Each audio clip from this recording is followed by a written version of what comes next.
Okay, so we've just seen King of Kong a few weeks ago, the documentary that fits your stereotypical type of conflict. Character versus character. You've got the protagonist, antagonist, their defining traits, and their impacts on others. It's because of this documentary that, personally, I think you should watch it. Yeah, it really feels like a story, and it represents like a few issues as well. How fame and reputation can affect a person, and that goals have obstacles that take a lot of skill and effort to overcome, and that corruption within a society can hinder one's accomplishments. Okay, so starting with the fame and reputations effects. Billy is the prime example for this, typically because of how his pride, fame, his reputations, they affected his morals. But you also got to look at his perspective. He worked his butt off to become one of the greatest Donkey Kong players in the world, and then one day he was told that his record was beaten by some random guy in a garage. What he did was wrong. It was very wrong. Like, I'm not saying it's good, but what I'm trying to say, he would be furious. Of course, he like you gotta look at what he's thinking, and the documentary dramatized this. It made him look like some angry, power-hungry villain when it's just some guy who just wants his title back.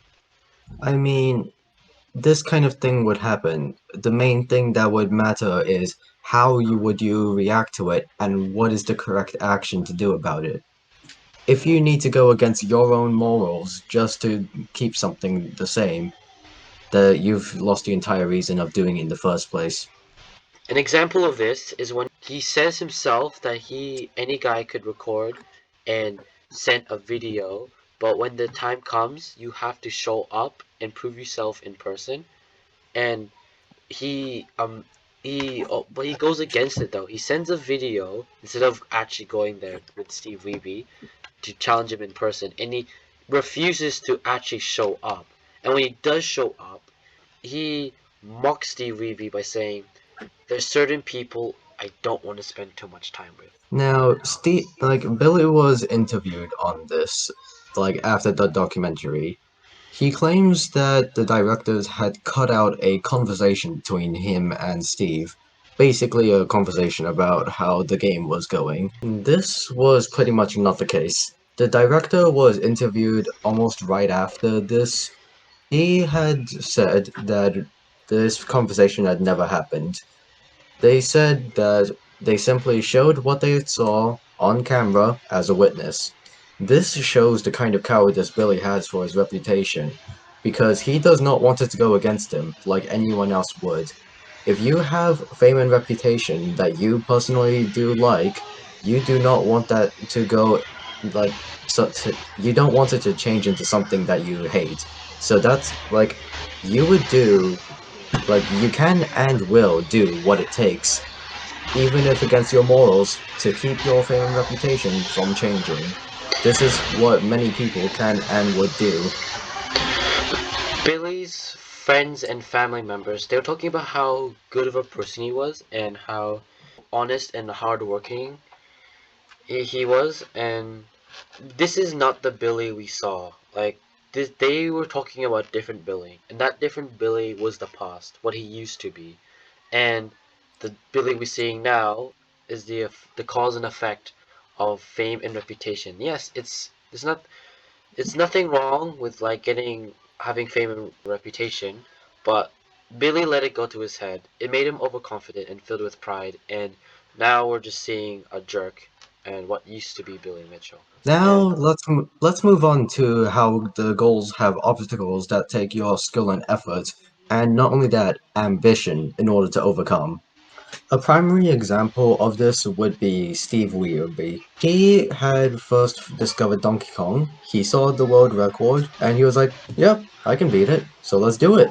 it started off as some challenge he wanted to try out. It became his ambition the more time has passed. The camera angles view up to his eyes to show the amount of focus he is giving to this game. And not just like some random Joe can get onto Donkey Kong and beat the high score. It's clear that it requires a lot of skill and talent to actually conquer the game. And even being tired as hell, with Steve's tenacity, he was able to pull through and finally beat that record. And even when Billy Mitchell obviously submitted a fake tape, he was down, yes, but then when he was told the due date for the Guinness World Record, he finally pulled up, remembered what his ambition was, and he had his like own little training arc with a little background music to add tension to the whole situation and also make the us audience with the music choice it made us audience Brings what it, upbeat to the audience. It gives them more motivated, is what you're trying to say. yes, and it also really dramatized how Steve felt. Steve and his determination. This can still relate to Billy, even with how he is right now, because in the past, he still was determined to get this record. He didn't get the record just by sitting around. He took effort. Anyone can reach their goals if they try hard enough.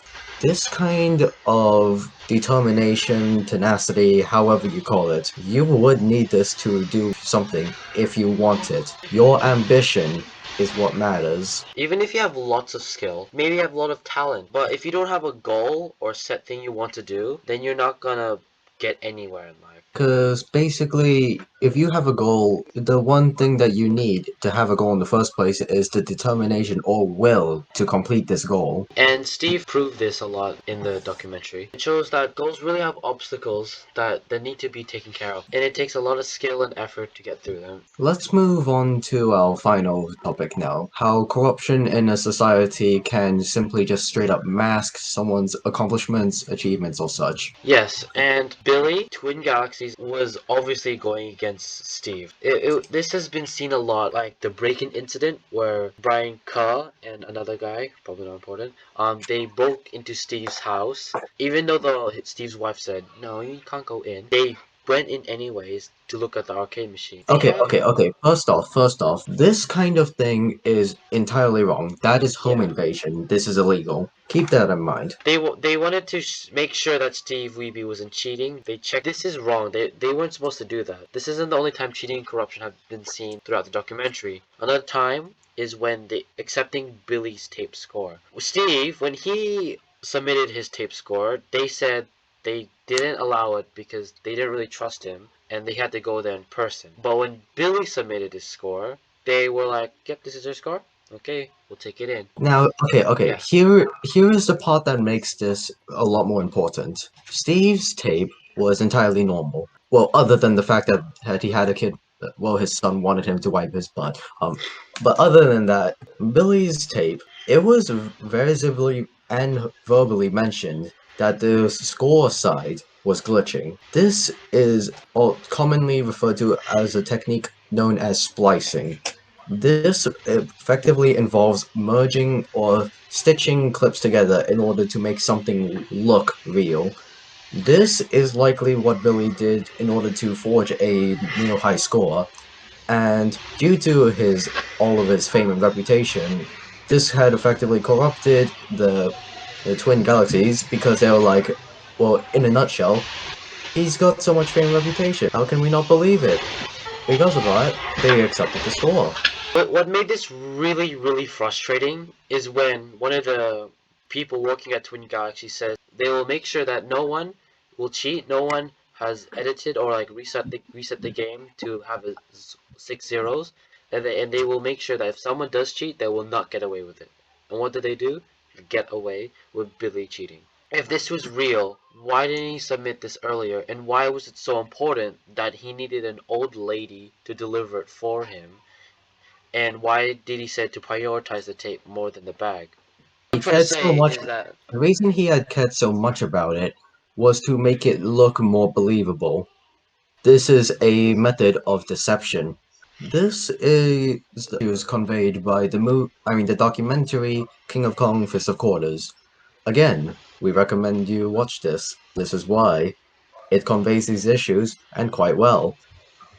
Next time on one of our vlogs, we're gonna be talking about other things, such as why you people should stop playing Roblox. I mean, well, they've made a category for 17 and up to play now. It's a kids website. thank you all for watching. Remember to like, subscribe, and hit the bell to get all notifications from our channel. Thank you for watching. Goodbye. See you.